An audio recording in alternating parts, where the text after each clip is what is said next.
So now what we're going to do is we're going to stitch our linings of our hem to our main hem. Okay, so we place them together the way that they should go.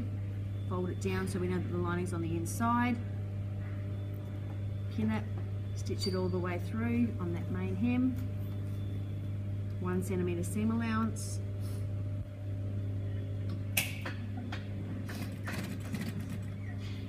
This cut work may not be, depending on what bundle you pulled it off of. Some of the cut work pieces may not match exactly. Always start from your centre back, so the centre back is correct where your hip pleat is, and whatever's excess on, just leave it not matching on the sides or your side panels. Okay. In your actual garments, they will match perfectly because they're your patterns and you've double checked them. But this is just cut work, so it may not match exactly. Once again, start from your centre back and work out, and that way you know it's fine. Because it's important, imperative that you, see if I can get that way. Imperative that your centre back here, where your kick pleat is, centre back should match neatly, and if there's any excess, whatever happens with it. Okay, so that's that seam coming up to that one. Stitch on the inside.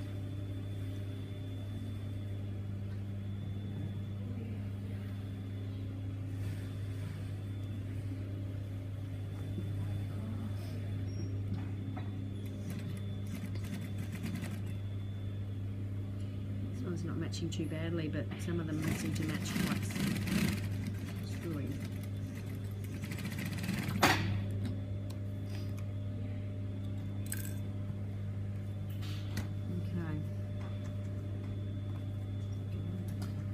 So we've now stitched our linings to our hems. The next thing we're going to do is we're going to bag out this end here. Okay, so if we look at the one that we've just completed, this is completed up to stage 2. This is the end here that we're going to bag out and bluff. Okay, this end here.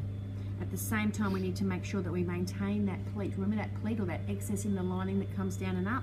We need to make sure that we maintain that. So it's not the cutaway side, because the cutaway side's the other side. It's the side where the lining meets right up to the end, which is this side here. I'm going to flip it back onto itself, so they fold that hem back around that folded edge and give it a pin. And I'm going to make sure the top ends match and pin the two.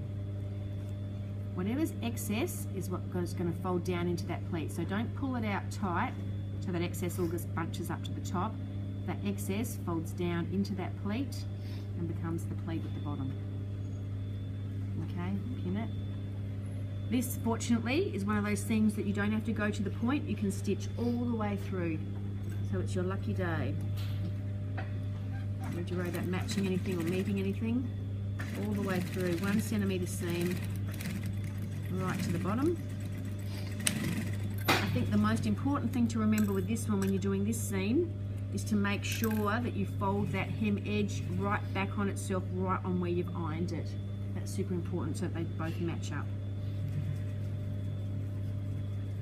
Then what we're going to do is we're going to open it out and we're going to try and bluff that seam towards the lining as much as we can. Because there's a corner at the bottom here, we won't be able to go all the way through. We'll just go as far as we can. Generally, we can go to just below the lining. So where the lining is. Bless you. Yeah. So we're bluffing that seam towards the lining.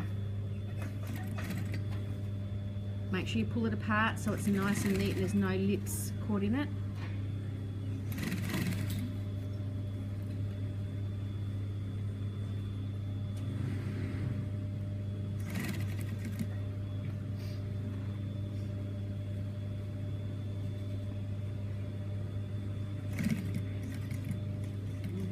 Just below the lining and then back tack.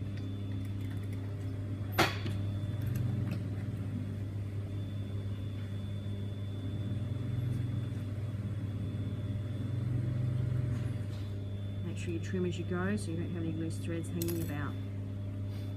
So when you pull it through, just done is you've just stitched those two ends together and then you've bluffed down, and there should be that pleat. Remember that pleat for your lining. Okay, I think I'm going to leave it there rather than go on to the next one. So just to recap, The first thing you need to do is stitch your lining hems together. Make sure your seams go to the wrong side. And then the next thing you do is you turn it to the wrong side, fold that hem up on that fold line that you've stitched, stitch down that seam, and then bluff that seam towards the lining. Okay, that's this seam here.